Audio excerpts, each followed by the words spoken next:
السلام علیکم ناظرین، امید کرتا ہوں آپ سب خیریت سے ہوں گے۔ لالا اٹلی کے شہر بولونیا سے دکھی دل کے ساتھ، نہایت افسردہ دل کے ساتھ آپ کی خدمت میں حاضر ہے۔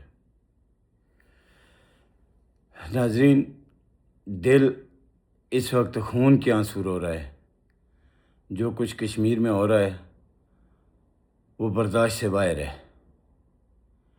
یہ یزیدی فورسز، یقین کریں ایسا شاید یزید نے بھی نہ کیا ہو، ایسا یہودی بھی نہیں کرتے، اسرائیلیوں میں نے بھی شاید ایسا نہ کیا ہو۔ اتنا ظلم میرپور کے اندر آپ دیکھو، امام مسجد کے اندر، بلال مسجد میں بوٹوں کے ساتھ یہ داخل ہوئے اور امام مسجد کو شہید کر دیا۔ ایک معصوم بچی کی ماں جو اس کے لیے خریداری کرنے کے لیے بازار میں آئی تھی، اس کو انہوں نے شہید کر دیا۔ جنگ جدل میں بھی خواتین اور بچوں پر ہاتھ اٹھانا، ان پر گولی چلانا، ظلم کرنا جرم سمجھا جاتا ہے۔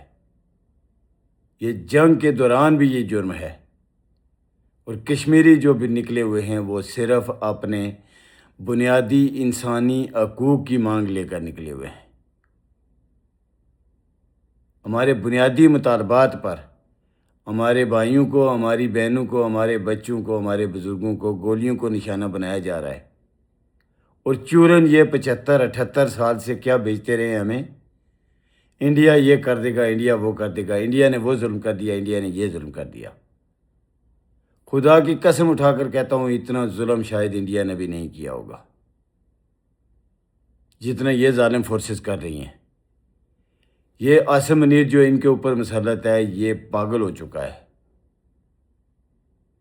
پاکستانیوں، کشمیریوں، ہوش کے ناخن لو، جب تک تم نہیں اٹھو گے یہ بے غیرت ایسے ہی کرتا رہے گا۔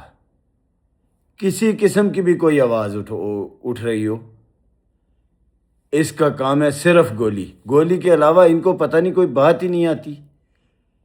مذاکرات، مطالبات، یہ باتیں ٹیبل پر بیٹھ کر ہونے والی ہیں، کیا تمہیں سمجھ نہیں ہے؟ یہ دعوے کرتے ہیں کہ ہم امریکہ اور ایران کی ثالثی کریں گے، ان کو ٹیبل پر لائیں گے، ان کو ٹیبل پر بٹھائیں گے اور دنیا کی ثالثی کریں گے۔ خدا کی قسم کچھ وقت کے لیے شاید اس معاملے سے پاکستان کی عزت میں اضافہ ہوا تھا، لیکن ان دگڑ دلوں کو ہوش نہیں ہے کہ اپنے ملک میں کیا آگ پھیلا رکھی ہے تم نے، کیا ادھم مچا رکھا ہے۔ کیا اس سے ملک کی بدنامی نہیں ہوتی؟ کیا اس سے ملک کی نیک نامی ہوتی ہے؟ خدا کے بندو، ہوش کے ناخن لو، ابھی بھی وقت ہے۔ کشمیریوں کو مجبور نہ کرو، کشمیریوں کے پاس بہت راستے ہیں۔ سرنڈر تو کشمیری نہیں کرے گا، آپ جو مرضی کر لو، کشمیری نے سرنڈر نہیں کرنا تمہارے آگے۔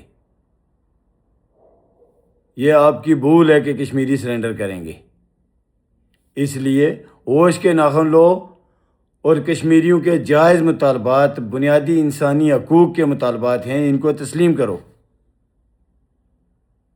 کسی نے ملک کے خلاف بات نہیں کی، کسی نے ادارے کے خلاف بات نہیں کی، لیکن جو جرنیل کتے اوپر بیٹھے ہوئے ہیں، یہ دگڑ دلے جو یہ ظلم و ستم کر رہے ہیں، یہ آج سے نہیں ہے، یہ 78 سال سے تمہاری کہانی ہے۔ لیکن اب تم ایکسپوز ہو گئے ہو، اب تم پوری دنیا میں ننگے ہو گئے ہو، اور کشمیریوں کے ساتھ یہ تمہارا ظلم و ستم بند نہ ہوا تو تمہیں اور ننگا کریں گے۔ ہم نہ جئیں گے تو جینے تمہیں بھی نہ دیں گے آرام سے، یہ یاد رکھیے گا۔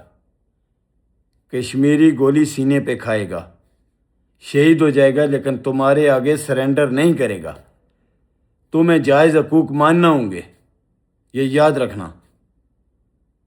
ناظرین، اب تک کے لیے اتنا ہی۔ اپنا خیال رکھیں، اپنوں کا بہت خیال رکھیں، دعاؤں میں یاد رکھیے گا۔ جموں کشمیر زندہ باد، جموں کشمیر جوائنٹ عوامی ایکشن کمیٹی پائندہ باد، پاکستان زندہ باد۔ اللہ حافظ۔